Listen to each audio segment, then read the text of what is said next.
space. And of course, I am Bianca, Saunders, I'm a fashion designer, and here representing some of like my 80-24 collection, as well as some of my archive pieces. And I thought it would be a great way to kind of form around design and also pieces that I really do love. So today we are discussing like product development of the body, and I thought of bringing these two together because I thought they would be the perfect pairing. I've known Kush for many years from working in retail, and I've known Shanti for a short amount of time, but we also both went to the RCA.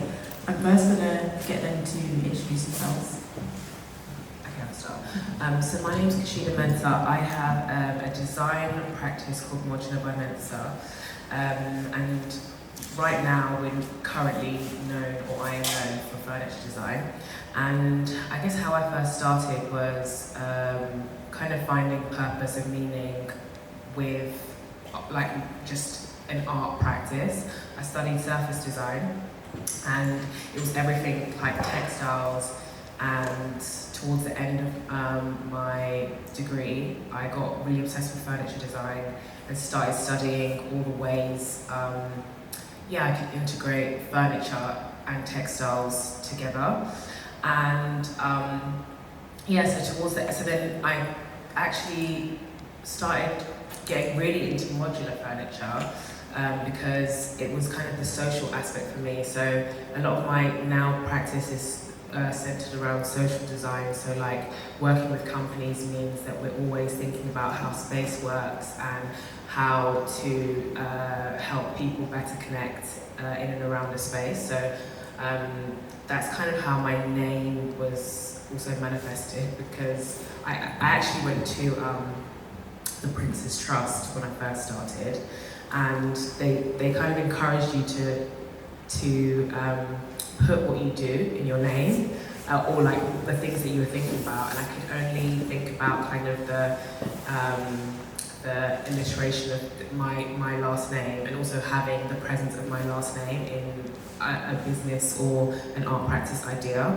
And so that's how Modular by Mensah was born. And so the premise of my work is that it's kind of to better social behaviours within spaces. So giving people different sculptural elements through furniture design, and helping people like collaborate with one another to bring these sculptural elements together, or furniture, to bring them together so that people better connect. So that's my thing. And I'm Shanti Bell, and I have a background in fashion, studied that for many years, and then in my MA I kind of shifted more towards sculpture and found that I kind of see the human body as a piece of sculpture, and kind of as we walk around the world, all the people that we interact with, they kind of influence us and they sculpt and shape who we are, and I try to translate that in the work that I make. And I kind of would describe the sculpture that I do as very experiential. So it's all about how can the human body interact with the pieces that I make, whether it's wearable sculpture or if it's pieces that exist in a gallery space, let's say. I think about how the body can interact with the pieces that I create, and I work with wood or metal or fabric, and I kind of like to push the boundaries of what exists. So I challenge things, if I do an exhibition, I think about what can I bring to that space that's new and different. Trying to think what else my practice does. I kind of collaborate with a lot of different people. Some people are here today, which is great. So I work with movement directors or photographers or musicians, and I really like to kind of overlap different practices. I kind of think that I want to challenge what they have to say, what I have to say, and I think that bringing loads of different voices in allows work to kind of be different and new. So for one of my shows I worked with loads of drummers, and I made these really big sculptures and I had them play on the sculptures, and we created this really great sound piece. And I think that with what we said and what we made in that day was they had never played on pieces of wood before, or kind of pieces of metal, and I had never worked with sound, so it kind of allowed me to see a different angle with my practice and with their practice as well. So yeah, my work is evolving all the time, and I'm kind of figuring out what I love, what I don't love, and that's me. Thank you. So you both started studying fashion design, which is quite interesting. I don't think many people know that about you, Kush, but we'll talk about it here. So how has that shaped your approach to how you move your practice? I think for me, how I started, or why I started with fashion design was actually because at first I thought that was kind of the only thing you could do in design at the time. That if you, and also being a black woman and just trying to figure out what my voice was and what I wanted to say, I found that clothes was a great form of expression for me, and I just thought that doing design, fashion design was basically gonna sit in line with that. But as Bianca shows me every single season, it is hard to do, but she makes it look effortless. As in, I think it's hard to do, she's making it look effortless. And but I think that what I took from, I guess, the start of that was, I guess within any design industry, attention to detail for me is key. If you're making, my practice exists for people, it's designed for people and around people, and I think it's the same with fashion design, right? You're thinking about the functionality of the clothes. I'm also thinking about the functionality of the seating. I'm thinking about the curves and the forms around the natural body. And I think those things, those elements, are key in both design industries. Yeah, definitely. I kind of see that in your work, Shanti, as well too. Would you like to elaborate on that? Yeah, I think I'm similar with you, where the focus on detail is really important, and I think having a background in fashion definitely gave me a sensitivity to the body and kind of respecting the body and I think about what is the body asking from me, what can I challenge and offer to that space. And I think having a background in pattern cutting and focusing on all the little details, you kind of apply that into sculpture or furniture or what you're making, and I think that it's really allowed a beautiful crossover. And definitely. So I guess kind of how does your practice influence the form and functionality of your design? So do you use the pattern cutting to kind of influence that, or has it ever been so far removed now that it's just led to something else?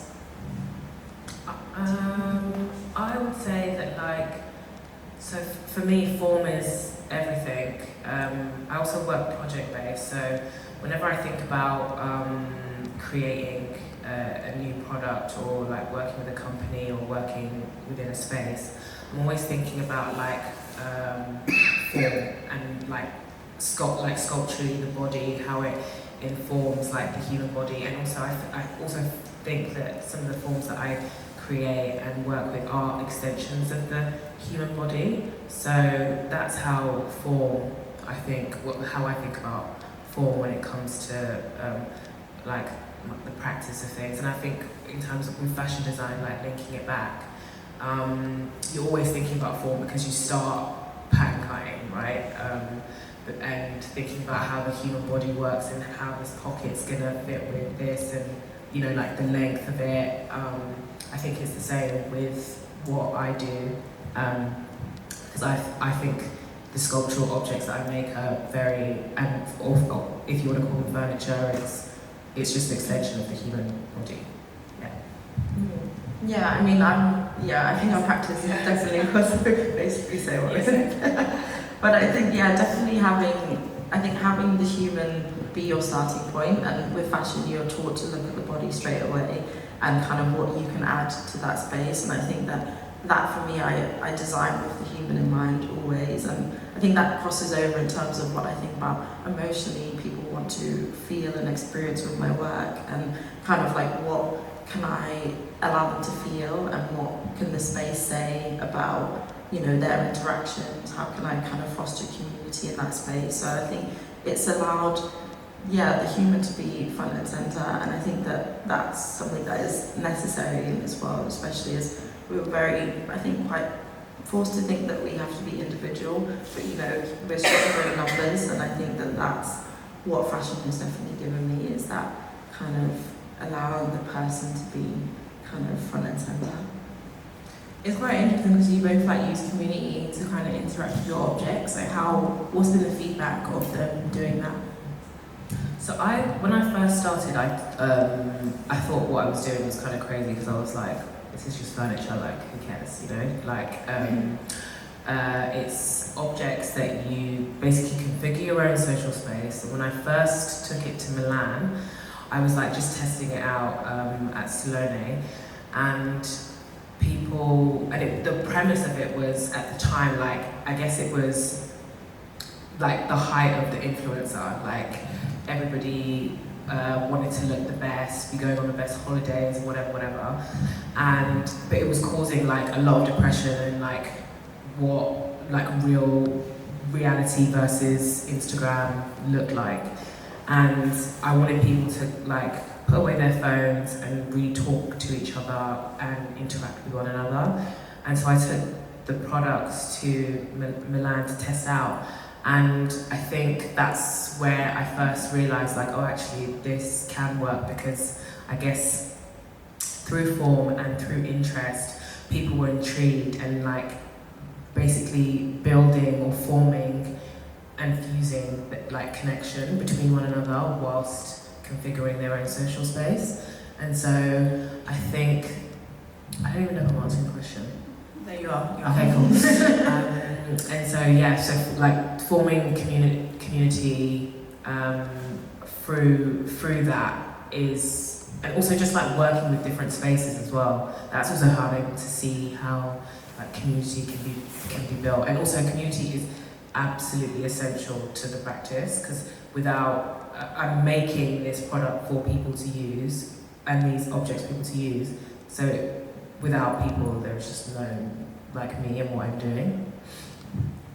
And the same for you, how do you find community building, and what's been the feedback on getting them to interact with your product?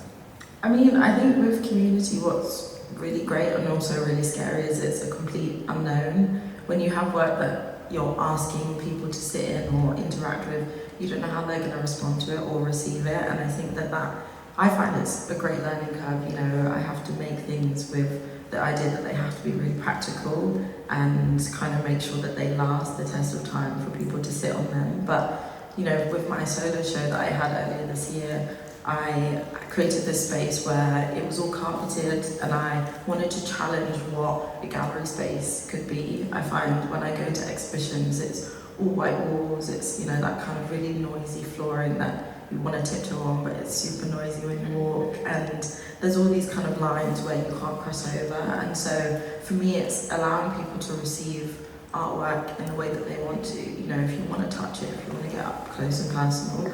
And so that was the whole premise of that show.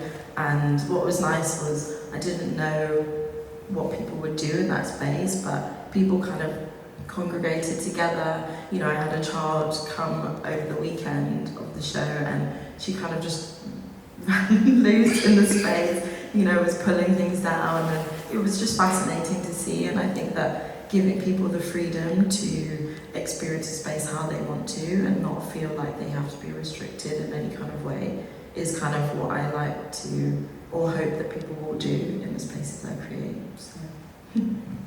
And then similarly, because you were involved in a project in B&A, would you like to speak a bit about that, and how did you find people reacted to what you made? Yeah, I think similarly to Shanti as well, I find it crazy when you just I guess people young and older will interact with your pieces. So I had a group show at the B&A for London Design Festival, and I was working with a leather group who basically were wanting to challenge the idea of sustainability and longevity of leather.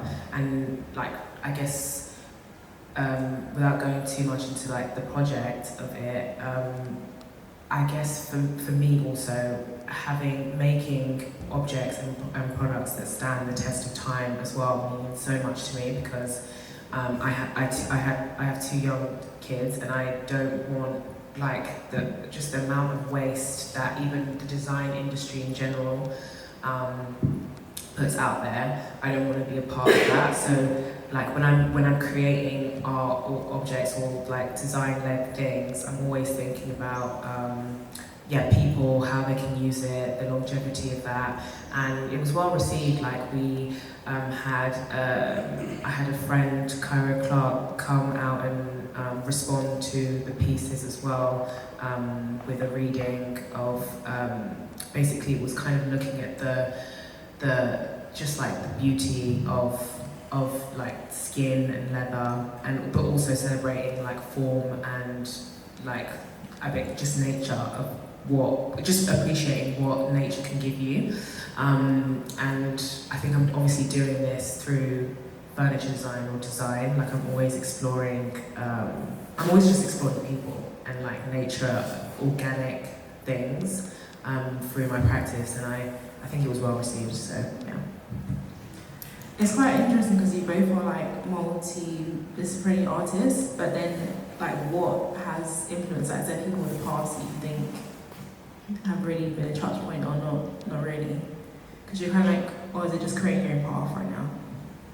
I mean, I think when I was doing my BA, I interned at a few fashion places, and the only job that I wanted was the head designer, and I just was kind of unwilling to work for someone else's vision, I guess. I couldn't necessarily see a place for me in the fashion industry or in the art industry, and so it was all about designing a space or creating a space for my work, and kind of, you know, pushing things aside and challenging what already exists in terms of sculpture and artists and furniture. And I think naturally when you are multidisciplinary, we were chatting about this earlier, that I guess people love to place you and they can't because you're doing so many different things, but there's not one thing that I think grabs me, or, you know, if I'm exploring a concept about family dynamics, maybe I need to make a film that will communicate that concept more authentically than furniture that I did in my last project. So it's kind of, I respond to the concepts and really allow them to be authentic, and then making a creative output that is authentic to that concept. So I can't really remember the question. Well, it was basically if we had anybody who influenced us, but I didn't. I just didn't. Like as in I had masters of the craft within furniture design and things that I loved, like in the 70s and 80s, like people creating beautiful objects. But in terms of, and also just like, because I was concentrating on the ideas of social design, I was studying that.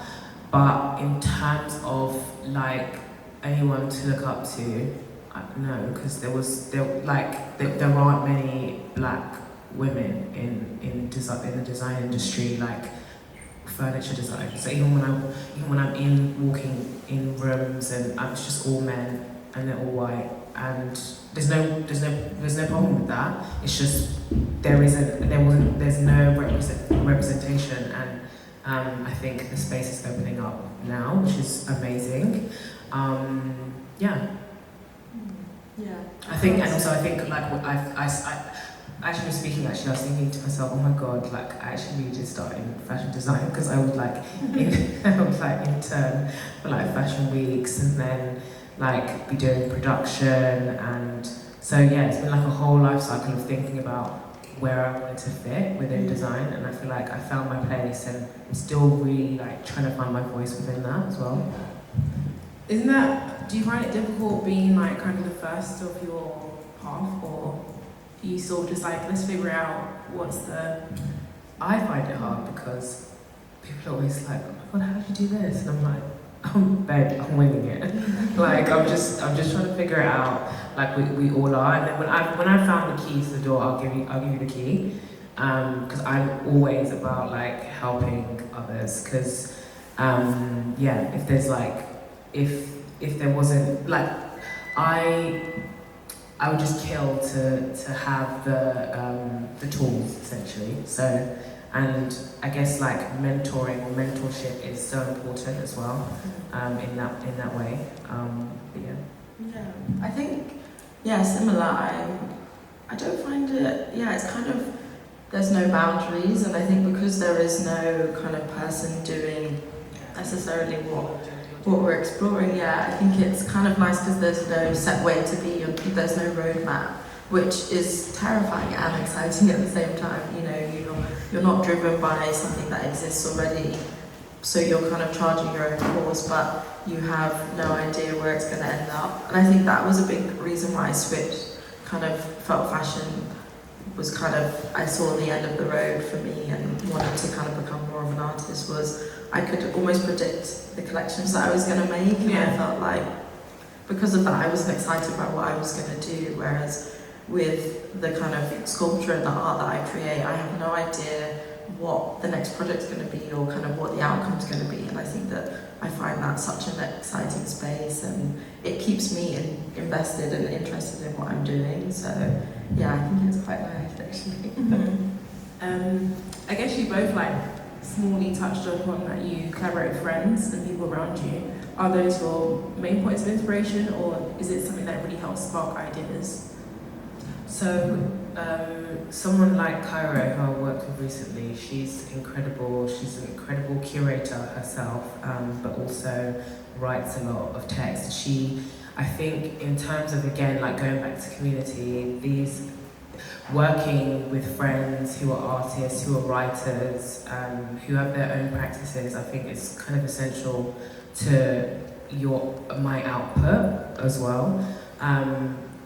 Even speaking to you, Bianca, like, there's been times where I'm like, what am I doing?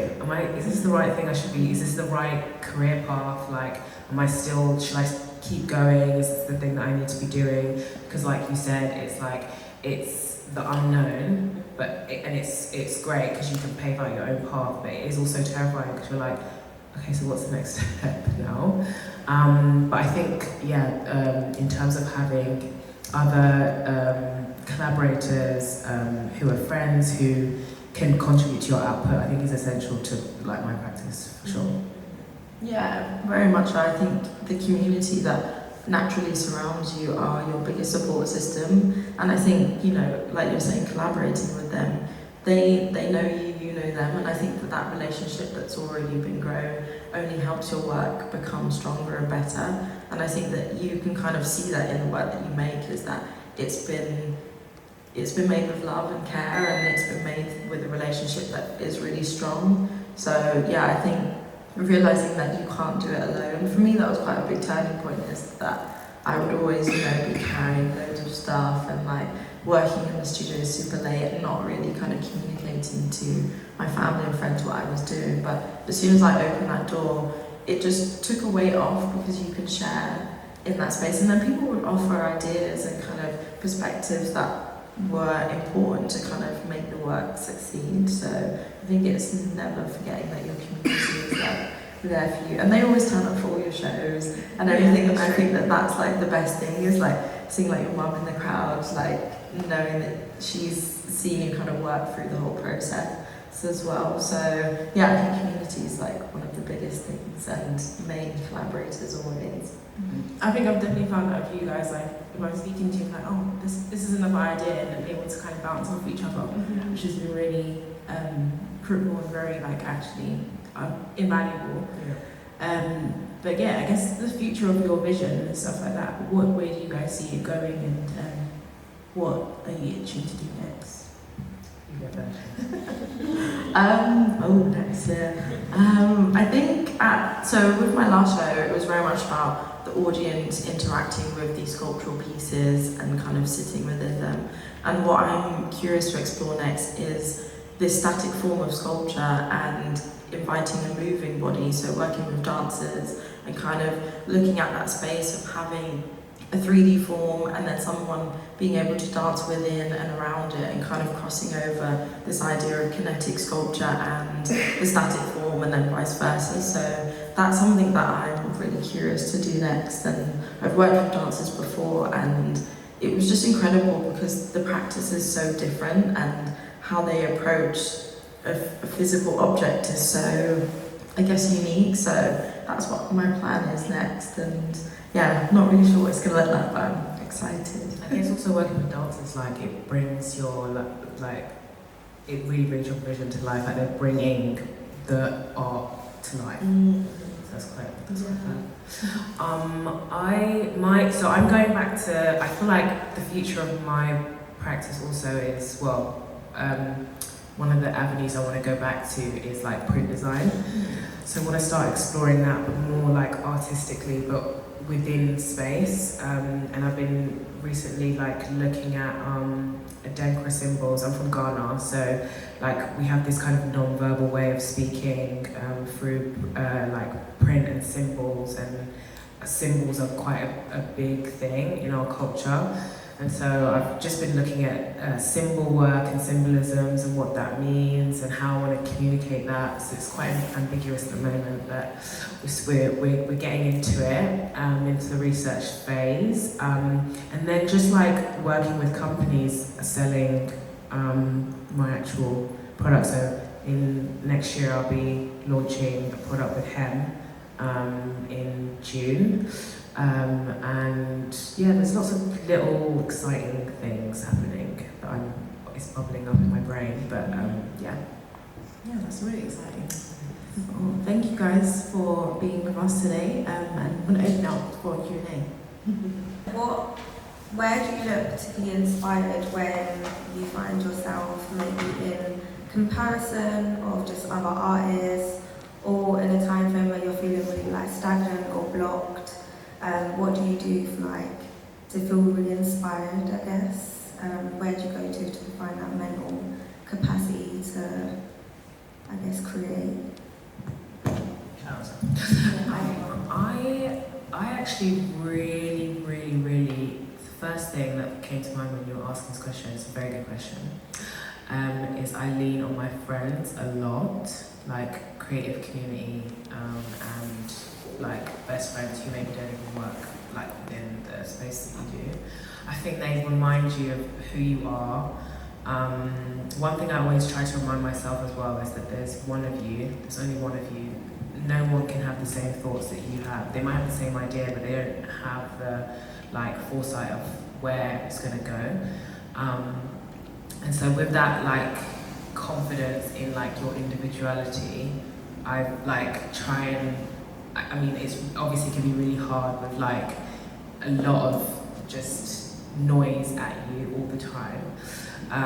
But I think I focus on that, and then also community is like really essential. Like I'm not, when I say that I call Bianca about like when I'm feeling low or need, because she just reminds me that like I'm that bitch, you know what I mean? Like that you got this, look at how many years you've been doing this and this and this, but to be kind to yourself, because you do have 2 kids and you do have like a full life, and you do have, so it's like you just need to be reminded. And for those that don't have like a creative hub of friends or people who understand, because that isn't like, that's not something that's easy to come by. It's not, it's like a growing community.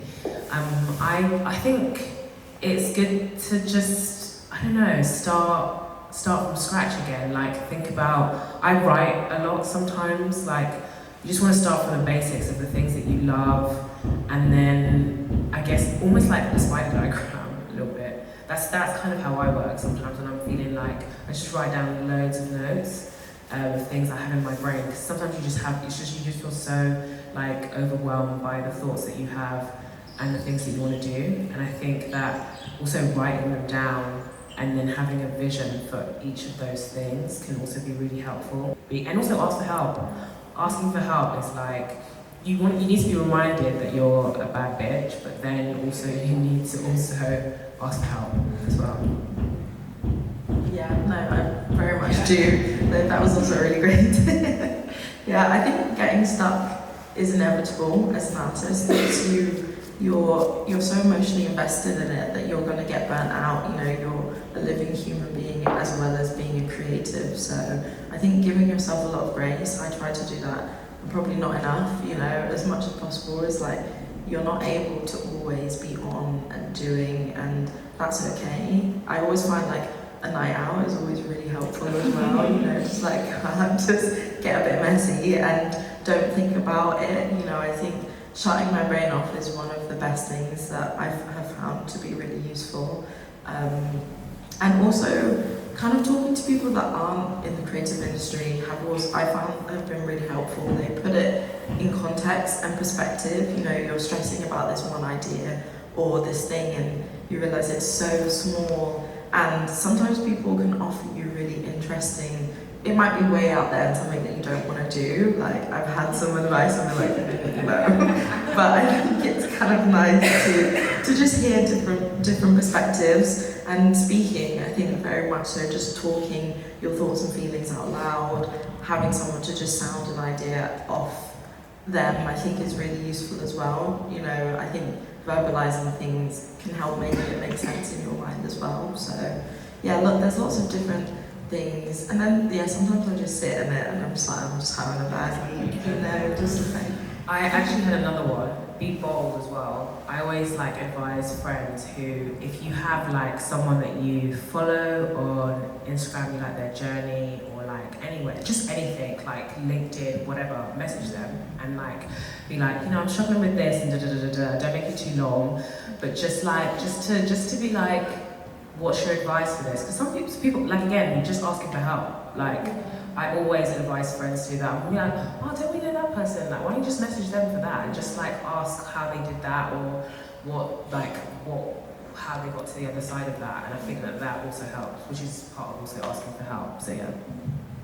I had a question kind of about control, or I guess like relinquishing control. I was really interested when you were talking about the aspects of social design, or in terms of like transforming the gallery spaces and wanting people to interact with your work. But it's one thing to like want that, and then another thing to see it happening. And also like conversely, so say for instance, if you've like conceived of an idea where you want people to like really be in and amongst your work, but they're so used to that not being the done thing, how do you deal with those like emotions if they're not interacting in ways, obviously everyone's going to interact differently, but in ways that you would have hoped?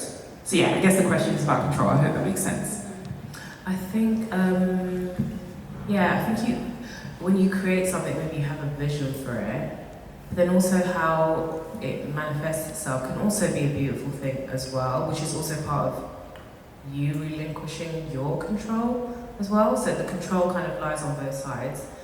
When it comes to like the social element of stuff, when I create anyway, I always think about like creating things that are tactile and very shapely. So it almost like it's like almost kind of your brain doesn't even know how to not touch something or be near it. So I think that's how I approach my practice when it comes to creating space or flow, or like creating this kind of dynamic of trying to get people to connect. Because I feel like I think it's like similarly with clothes as well. When you look at like print, or you touch linen or something, you're like,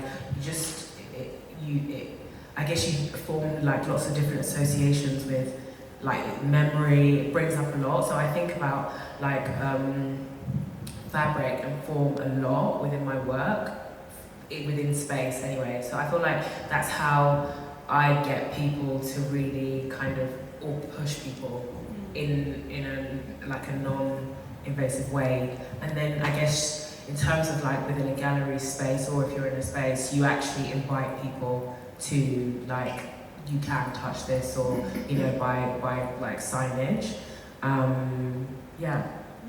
I guess it's also if you're creating an environment that you want people to interact with, it's kind of like you're saying, the tactility. You're making you design for the body, so you make it so that people are kind of compelled to be in these pieces or sit in them. It's kind of like, push. I guess it is a difficult one because it is an unknown, so you just don't know.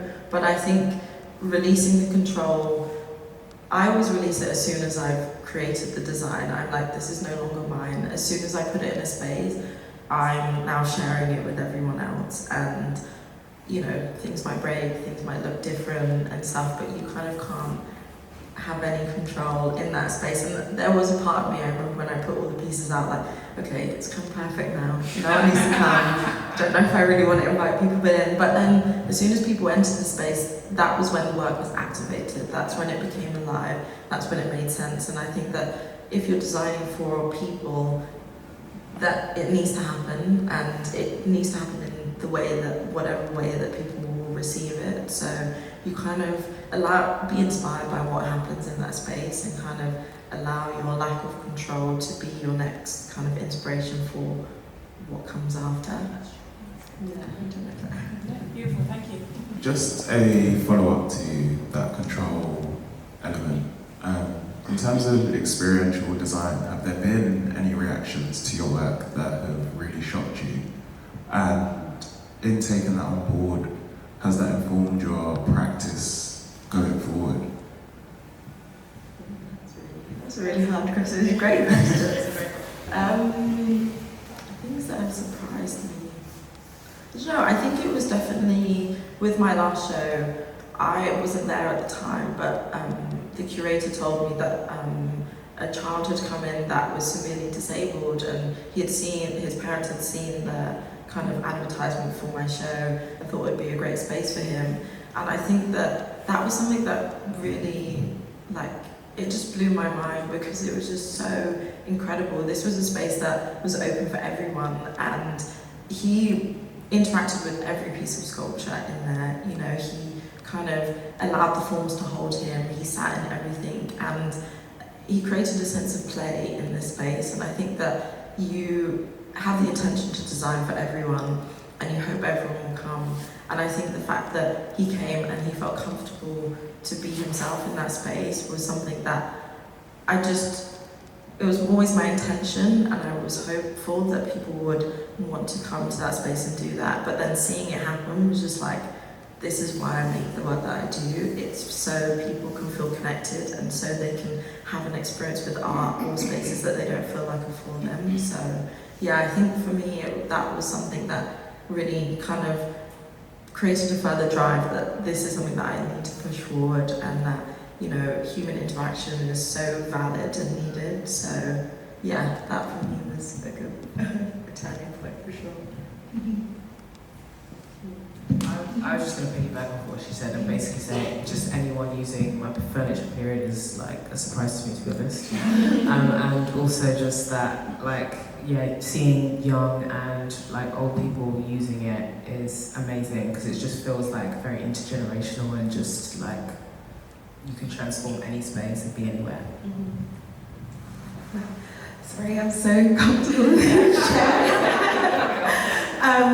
Thank you all so much. This has been an incredible talk.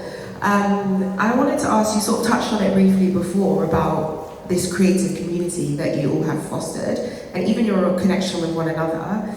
I'd love to hear more about how you go from individual artists, pioneering in the areas that you work in, and finding your people, building your community, connecting with people, that then obviously lends itself to your work. How did you find the people who you turn to now and you call and you make those connections and they encourage you creatively? How did you go about that? Okay, so I'll use me and Bianca as an example. We started working in retail, but we were two young girls, babes, that had big dreams, and we just kept going. We just would call each other.